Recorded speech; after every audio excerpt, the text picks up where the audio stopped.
नमस्कार, आप देख रहे हैं हरियाणा विशेष और मैं हूं आपके साथ शुभेंदु सिंह। मंगलवार को मनोहर कैबिनेट का विस्तार होने वाला है और विस्तार के साथ मंत्रिमंडल में फेरबदल भी हो सकता है, जिसमें कुछ नए चेहरों को मौका मिल सकता है। ये शपथ ग्रहण समारोह राजभवन में शाम 4 बजे होगा और सूत्रों की माने तो जेजेपी के कोटे से देवेंद्र बबली को मनोहर कैबिनेट में जगह मिल सकती है। मंत्रिमंडल विस्तार से पहले जेजेपी ने विधायक का दल की बैठक भी बुलाई है।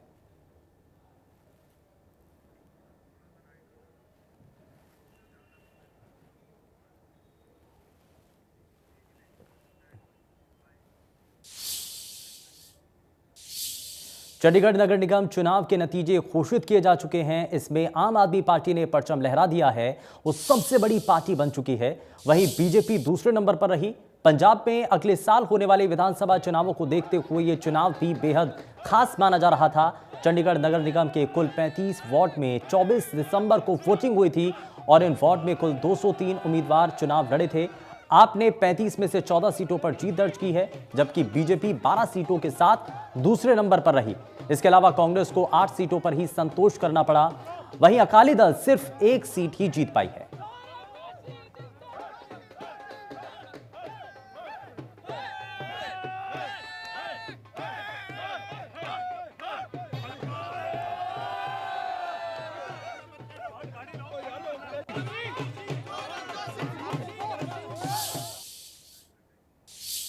और चलिए अब आपको चंडीगढ़ नगर निगम की सभी 35 वार्ड के नतीजे दिखाते हैं। किस वार्ड से कितनी जीत किसने हासिल की है, जरा आपको ग्राफिक्स के जरिए दिखाते हैं और बड़ी आसानी के साथ आप समझ पाएंगे कि चंडीगढ़ निगम चुनाव के नतीजे आखिर किसके लिए अच्छे हैं।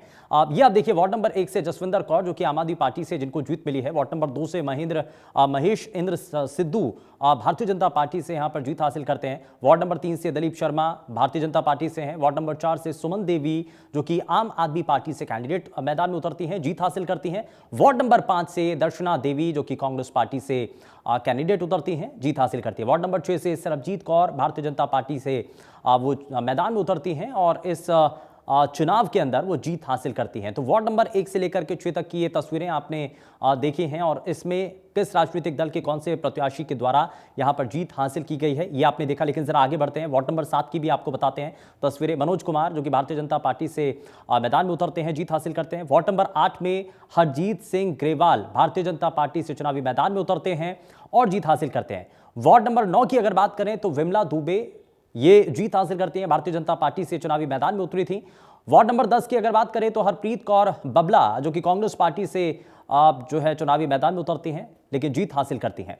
वार्ड नंबर 11 और 12 में अनूप गुप्ता और सौरभ जोशी दोनों ही भारतीय जनता पार्टी से इस चुनावी मैदान में उतरते हैं और इस निगम के चुनाव में जीत हासिल करते हैं। और ये अपने आप में ये बड़ा चुनाव, हालांकि छोटी सरकार का ये बड़ा चुनाव है और इसमें जीत जो है आप किसको मिली है वो हम लगातार आपको दिखा रहे हैं। वार्ड नंबर 13 की अगर बात करें तो सचिन गालव जो कि कांग्रेस पार्टी से चुनावी मैदान में उतरे और जीत हासिल यहां पर की है।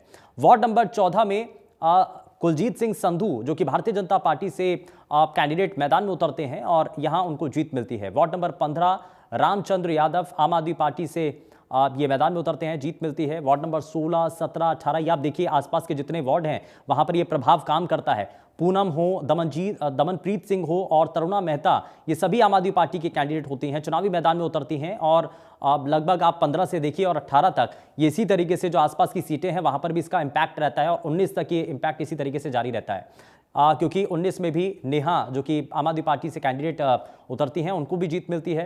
लेकिन वार्ड नंबर 20 में गुरुचरण सिंह जो कि कांग्रेस पार्टी से कैंडिडेट उतरते हैं, वो यहां पर जीत हासिल करते हैं। लेकिन उसके बाद आप देखिए 21, 22 और 23 तक जो है चाहे जसबीर सिंह लाड़ी हों, अंजू कटियाल हों, प्रेमलता हों, ये सभी आम आदमी पार्टी के कैंडिडेट होते हैं और बड़ा अच्छा प्रभाव रहा है और बड़े अच्छे तरीके से यहां पर चुनाव लड़ा गया है। लेकिन वार्ड नंबर 24 की बात करें तो जसबीर सिंह जो कि कांग्रेस पार्टी से कैंडिडेट जो है मैदान में उतरते हैं और जीत हासिल करते हैं। लेकिन वार्ड नंबर 25 में योगेश ढींगरा आम आदमी पार्टी से उतरते हैं चुनावी मैदान में। वार्ड नंबर 26 से कुलदीप कुमार ढलोर आम आदमी पार्टी से कैंडिडेट उतरते हैं, जीत हासिल करते हैं। वार्ड नंबर 27 से गुरबख्श रावत कांग्रेस पार्टी से मैदान में उतरते हैं, इनको भी जीत मिलती है। वार्ड नंबर 28 की अगर बात करें तो निर्मला देवी जो कि कांग्रेस पार्टी से चुनावी मैदान में उतरी, निगम के इस चुनाव में उन्होंने जीत हासिल की है।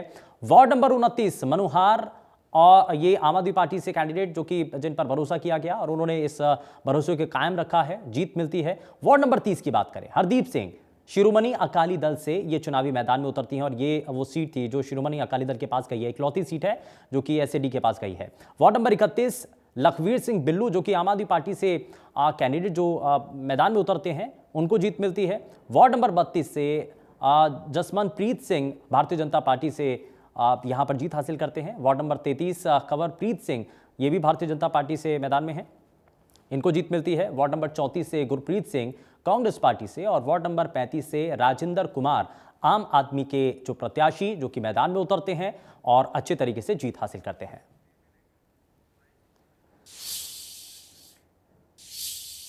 चंडीगढ़ नगर निगम चुनाव के नतीजे आ चुके हैं। वहीं सीएम मनोहर लाल ने कहा कि इन चुनाव में हमारा सीधे तौर पर कोई रोल नहीं है, चंडीगढ़ की जनता इस पर विचार करेगी।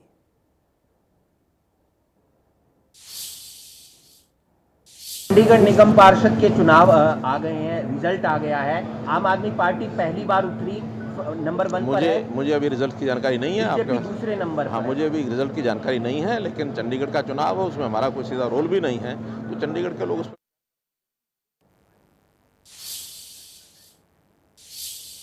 मुख्यमंत्री मनोहर लाल ने करनाल के अंजनथली में महाराणा प्रताप हॉर्टिकल्चर यूनिवर्सिटी के पास प्रदेश के 7वें इंटीग्रेटेड पैक हाउस कम क्रॉप क्लस्टर सेंटर का उद्घाटन किया और इस पैक हाउस में प्रमुख रूप से 4 तरह की सब्जियों, टमाटर, भिंडी, करेला की प्रोसेसिंग, पैकेजिंग और ग्रेडिंग और साथ ही मार्केटिंग की जाएगी।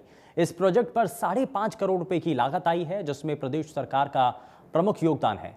इस पैक हाउस से 170 किसान जुड़े हुए हैं और कार्यक्रम में किसानों को संबोधित करते हुए मुख्यमंत्री ने कहा कि पैक हाउस के बनने से किसानों की आय में बढ़ोतरी होगी। उन्होंने कहा कि जब मार्केट में मंदी हो तब किसान अपने उत्पाद को स्टोर कर बाद में बढ़े दामों में बेच सकते हैं।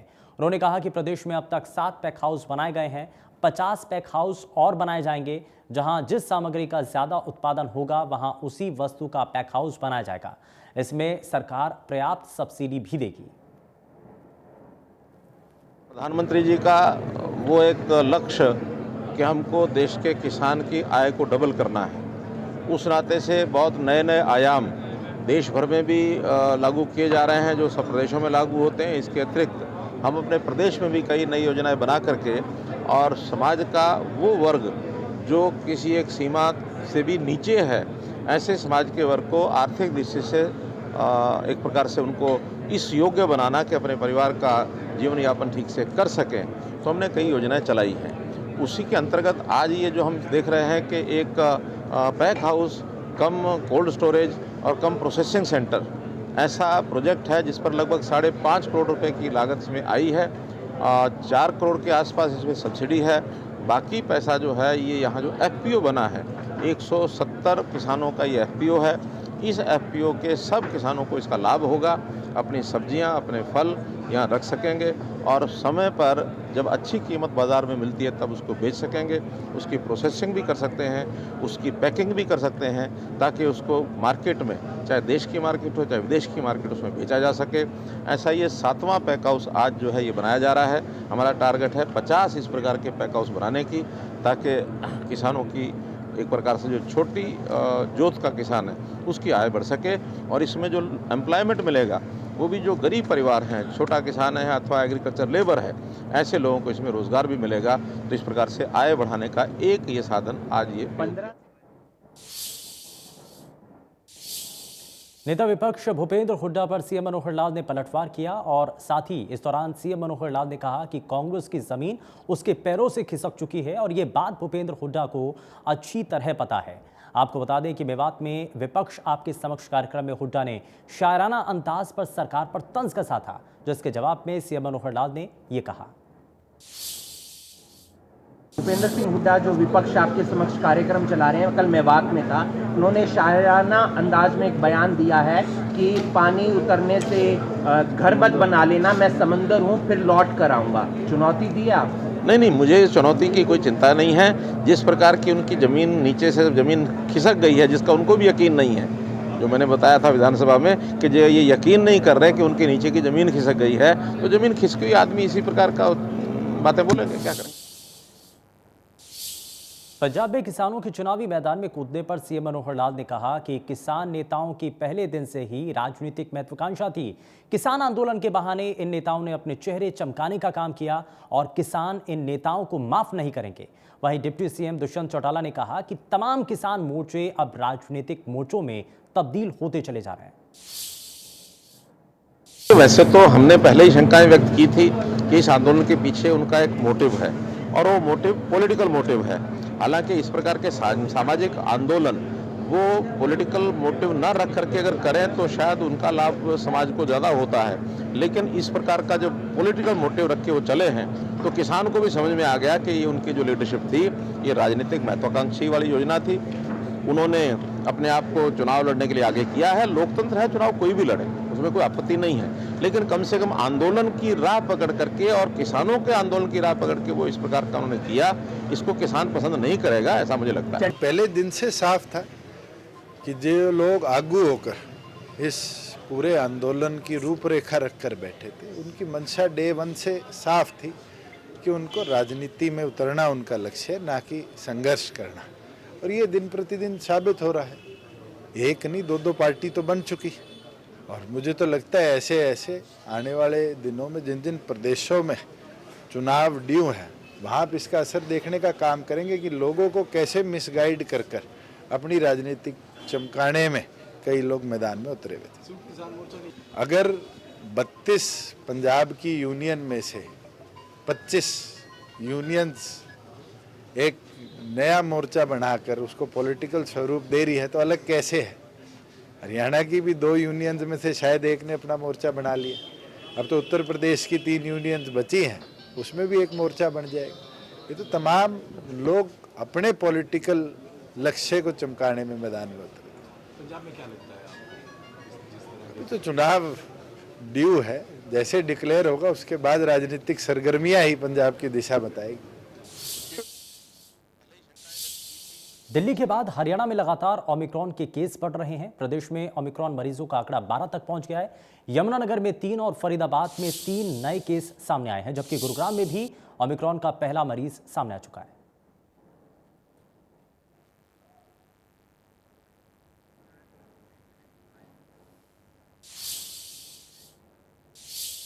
वहीं यमुनानगर में ओमिक्रॉन के आज 3 मामले सामने आए हैं। ये तीनों लोग एक ही परिवार के हैं। इनमें एक पति पत्नी और तीसरा महिला की बहन है, जो पिछले दिनों नीदरलैंड से वापस लौटे हैं। यमुनानगर में आने पर इनका कोरोना टेस्ट किया गया, जिसकी रिपोर्ट पॉजिटिव आने के बाद इनका सैंपल लेकर दिल्ली भेजा गया, जहां आज रिपोर्ट आने पर तीनों में ओमिक्रॉन के लक्षण पाए गए। इन तीनों को स्वास्थ्य विभाग ने अपनी निगरानी में रखा है। यमुनानगर जिले में 26 तारीख को 3 पॉजिटिव केसेस ओमिक्रॉन के कंफर्म किए गए हैं। ये लोग जो थे यूरोप से इनकी अराइवल हुई है और एयरपोर्ट पे इनके सैंपल जो है टेस्ट करके भेजे गए थे।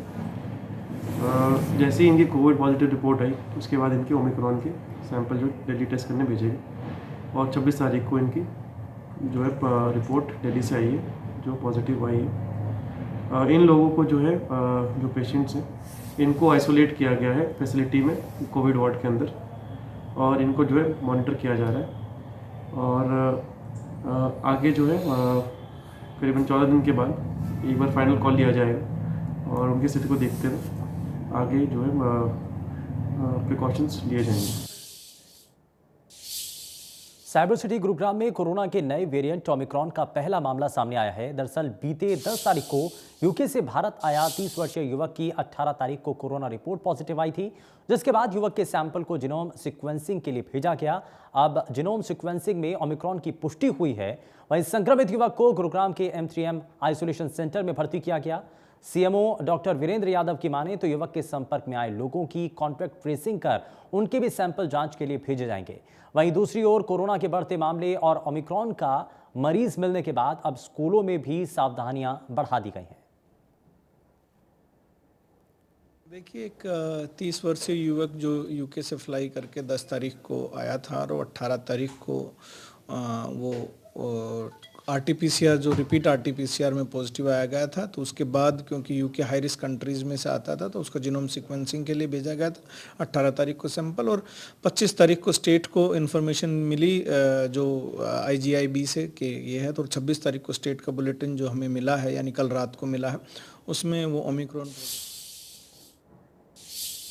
वहीं प्रदेश में बढ़ते ओमिक्रॉन केस के बीच सीएम मनोहर लाल ने कहा है कि अगर जरूरत पड़ी तो सख्त और बड़े कदम उठाने से परहेज नहीं करेंगे।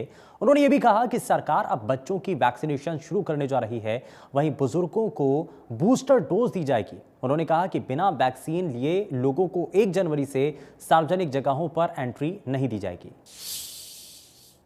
18 वर्ष के ऐसे हरियाणा के हमारे जो बालक होंगे, छात्र छात्राएं होंगी, इनकी संख्या लगभग 12 से 14 लाख होगी प्रदेश में।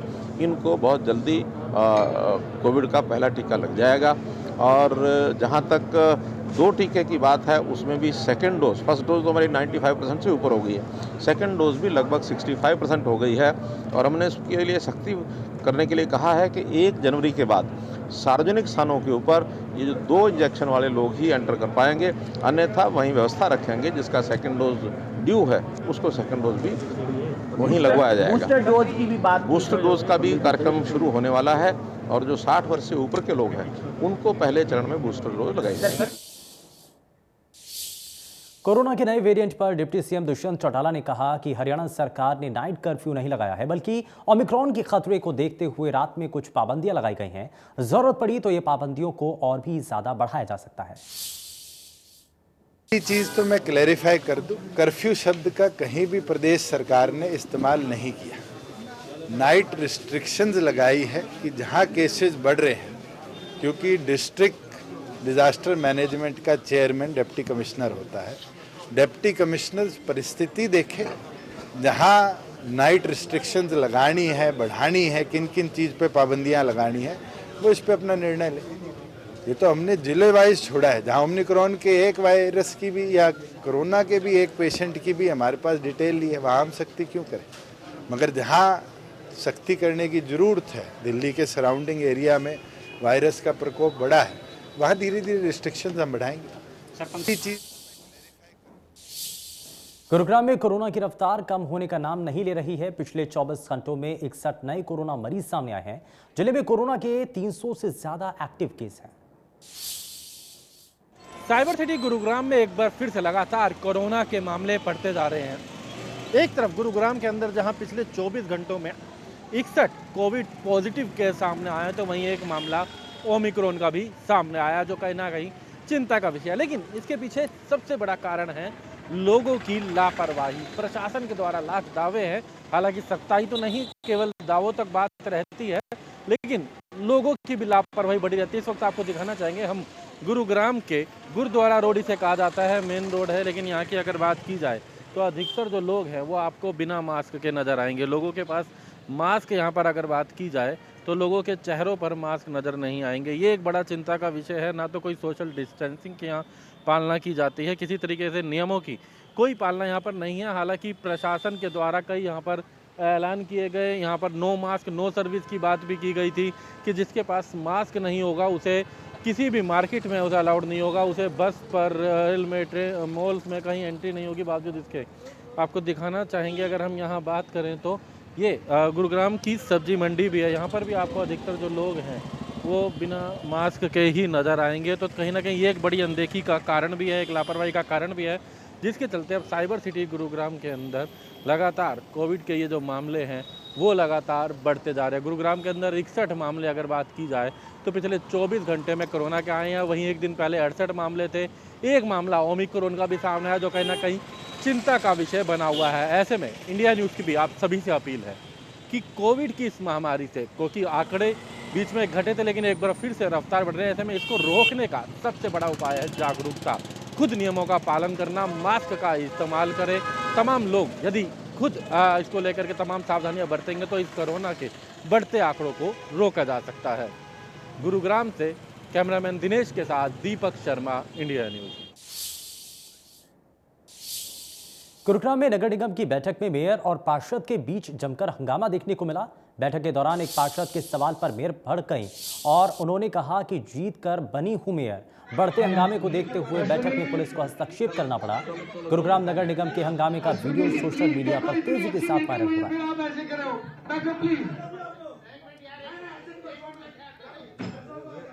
बैठ जाओ, फिर बैठ के फैसला करते हैं। बैठ जाओ प्लीज। खींच गए।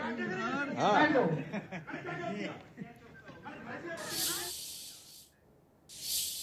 हरियाणा विशेष में फिलहाल के लिए बस उतना ही। नमस्कार।